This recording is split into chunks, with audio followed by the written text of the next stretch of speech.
നിന്റെ ജീവിതത്തിന്റെ പ്രതിസന്ധികളിൽ, ഒന്നുമില്ലായ്മകളിൽ നിരാശയോടെ നിൽക്കുമ്പോഴും യഹോവേ നീ നല്ലവനാണ്, യഹോവയെ ദുഷിക്കുന്ന നാവ് പിശാച് നോക്കിക്കൊണ്ട് നിൽക്കുമ്പോൾ, ജപ്തി നോട്ടീസ് വീട്ടിൽ ഒട്ടിച്ചിട്ട് ജപ്തി നോട്ടീസ് ഒട്ടിച്ചവൻ പോകുമ്പോ അത് കണ്ടുകൊണ്ട് തന്റെ ജീവിതത്തെ ശപിക്കുന്നതിന് പകരം യഹോവ നല്ലവനല്ലോ, അവന്റെ ദയ എന്നേക്കുമുള്ളത് എന്ന് നിനക്ക് പാടാൻ പറ്റിയാൽ, നിന്റെ കൂടെ ദൈവം ഇറങ്ങിയില്ലെങ്കിൽ പിന്നെ ആർക്കിറങ്ങും?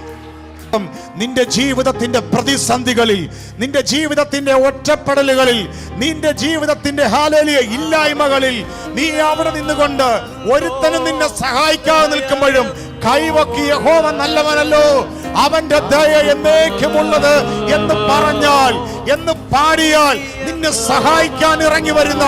ദൈവത്തിന്റെ കരം ഈ രാത്രിയിൽ നിന്റെ രോഗത്തിന്റെ നടുവിൽ, നിന്റെ കടഭാരത്തിന്റെ നടുവിൽ, നിന്റെ ജപ്തിയുടെ നടുവിൽ, നിന്റെ തലമുറകളുടെ വിവാഹത്തിന്റെ വിഷയങ്ങളുടെ നടുവിൽ, നിന്റെ ഇല്ലായ്മകളുടെ നടുവിൽ, നിനക്ക് നാളെ മുന്നോട്ട് പോകുവാൻ കഴിയാത്ത പ്രതിസന്ധിയുടെ നടുവിൽ നിനക്ക് പാടാൻ, പറയാൻ, അല്ലെങ്കിൽ ചെല്ലാൻ ഒരു ഇടമുണ്ട്. അത് ദൈവസന്നിധിയാണ്. ഇന്ന് രാത്രിയിൽ രണ്ട് കരവും ഉയർത്തി യഹോവ നല്ലവനല്ലോ, അവന്റെ ദയ എന്നേക്കുമുള്ളത് എന്ന് പറഞ്ഞാൽ, ശത്രുക്കൾ നിന്നെ മൂടാൻ നിന്നാലും യെഹോശാഫാത്തിന്റെ ഇടയിൽ പതിയിരിപ്പുകാരെ വരുത്തി ജയിക്കാൻ പറ്റാത്ത യുദ്ധങ്ങള് ജയിപ്പിക്കുന്ന ദൈവത്തിന്റെ കരം ഇന്ന് രാത്രിയിൽ ഈ പ്രിയപ്പെട്ടവരുടെ മേൽ വെളിപ്പെട്ടു വരട്ടെ.